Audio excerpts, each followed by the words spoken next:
الحمد لله رب العالمين والصلاة والسلام على سيد الأنبياء والمرسلين وعلى آله وصحبه أجمعين. أعوذ بالله من الشيطان الرجيم. بسم الله الرحمن الرحيم. هو الذي أرسل رسوله بالهدى ودين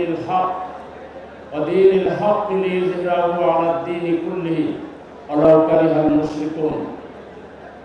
আজকের এই ঐতিহাসিক সোহরাওয়ার্দী উদ্যানে জাতীয় সিরাত কমিটি আয়োজিত সিরাতুন নবী সাল্লাল্লাহু আলাইহি সাল্লাম মাহফিলের সম্মানিত সভাপতি প্রখ্যাত আলেম দ্বীন হযরত মাওলানা আবু তাহের জিয়াদি সাহেব, মঞ্চ উপবিষ্ট হযরত উলামায়ে কেরাম, আজকে এই সিরাত মাহফিলে উপস্থিত সম্মানিত দিনদার ইমানদার সর্বস্তরের শ্রোতা মণ্ডলী, আজ থেকে ১৫০০ বছর আগে আল্লাহর নবী,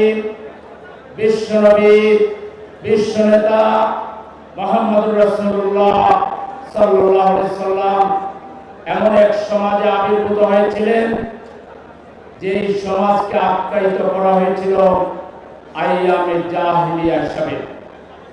অর্থাৎ মূর্খতার দিক থেকে, নিকৃষ্টতার দিক থেকে এই সমাজের চাইতে নিকৃষ্ট সমাজ পৃথিবীতে এর আগেও বোধহয় ছিল না, এর পরেও বোধহয় আর হবে না। এরকম একটি অন্ধকার জাহিলিয়াতের যুগে সময়ে আল্লাহর রাসূলকে পৃথিবীতে প্রেরণ করা হয়েছিল।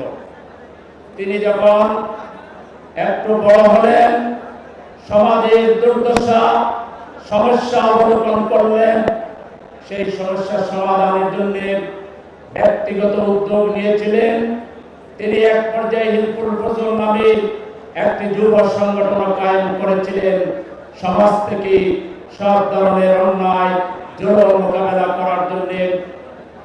এরপর তার উপর যখন ওহী নাযিল হলো, তিনি নবী হিসাবে যখন তার দায়িত্ব পালন শুরু করলেন, তখনও তার সমাজে সমস্যার কোনো অভাব ছিল না।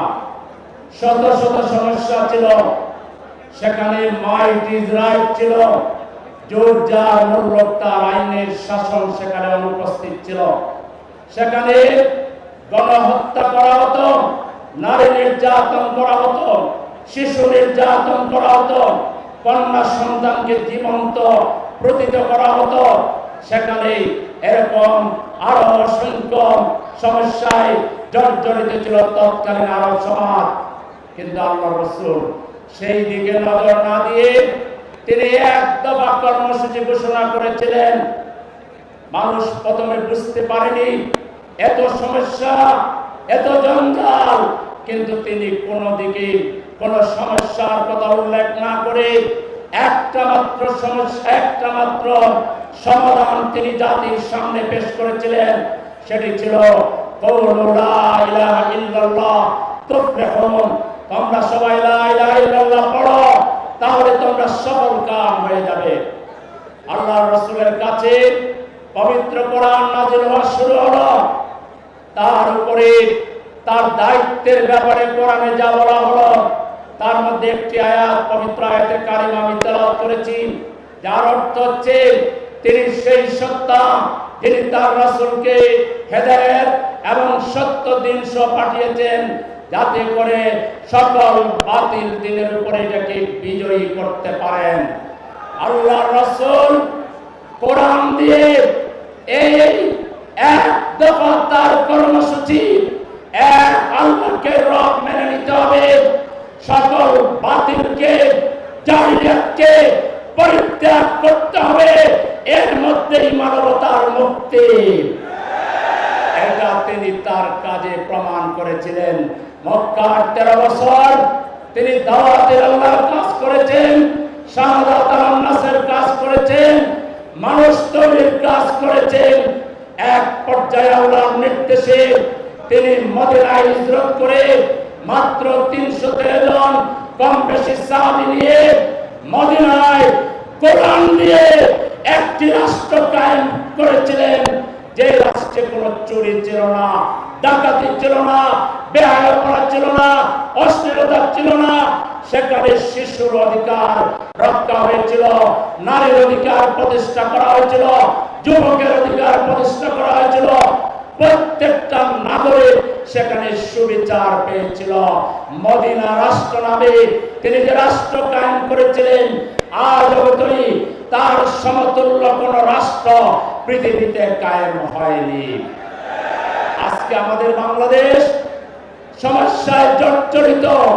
53 বছরের শাসনামলে আমরা দেখেছি দুর্নীতি, স্বজনপ্রীতি, খুন, রাহাজানি, ব্যাংক লুটপাট, শেয়ার বাজার কেলেঙ্কারি। আমরা দেখেছি মানুষের উপরে জুলুম, নির্যাতন, আয়না করে নিয়ে মানুষকে কিভাবে তিলে তিলে দুর্বিষহ জীবন যাপন করতে বাধ্য করা হয়েছে, আমরা সেটা প্রত্যক্ষ করেছি।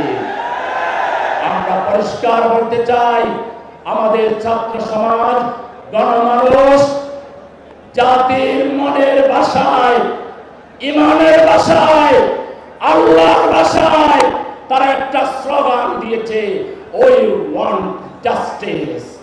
এই জাস্টিস যদি কায়েম করতে হয়, বাংলাদেশে কোরআনকে, দ্বীনকে কায়েম করতে হবে। একমাত্র নাতিমুদ্দিন ওলা তাতাবাররাকু ফি, এর ভিত্তিতে 18 কোটি মানুষ আমরা যদি ঐক্যবদ্ধ হতে পারি, বাংলাদেশের উপর আর কেউ দাদাগিরি করতে পারবেন না।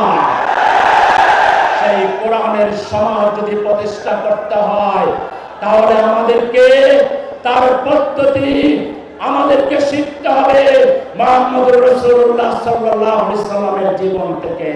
লাকাদ কানা লাকুম ফি রাসূলিল্লাহি উসওয়াতুন হাসানা। আল্লাহর রাসূল যদি নিকৃষ্ট একটা জাতিকে কোরআন দিয়ে, তার জীবন চরিত্র দিয়ে সংশোধন করতে পারেন, তাহলে যে দেশের 90 ভাগের উপরে মানুষ মুসলমান, যে দেশের মানুষ ফজরের আযান শুনে ঘুম থেকে উঠে চা নাস্তাকে তারা হাল চাষ করতে যায়, তারা ব্যবসা বাণিজ্য করতে যায়, আবার এশার আযান শুনে নামাজ পড়ে তারা ঘুমাতে যায়, যে দেশের মানুষ আল্লাহকে বিশ্বাস করে, আল্লাহর বিরুদ্ধে কেউ কটূক্তি করলে গোটা জাতি চলে উঠে, যে জাতি রাসূলকে নেতা মানে, যে বাংলাদেশের রাজধানীকে বলা হয় মসজিদের শহর, মসজিদের নগরী, সেই বাংলাদেশকে গঠন করার জন্য আমাদের 20 দফা, 30 দফা, 50 দফা লাগবে না। আসুন আল্লাহর ভাষায় ওয়াতাসিমু বিহাবলিল্লাহি জামিআন ওয়া লা তাফাররাকু। 18 কোটি মানুষ কোরআনের ভিত্তিতে, ইসলামের ভিত্তিতে আমরা ঐক্যবদ্ধ হই, বাংলাদেশের সমস্যার সমাধানে মাত্র 5 বছর লাগবে।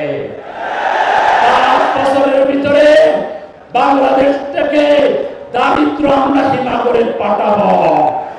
5 বছর লাগবে না, 2 বছরের ভিতরে সন্ত্রাসীদেরকে সন্ত্রাসের অস্ত্র পায়ের নিচে বাধ্য করব।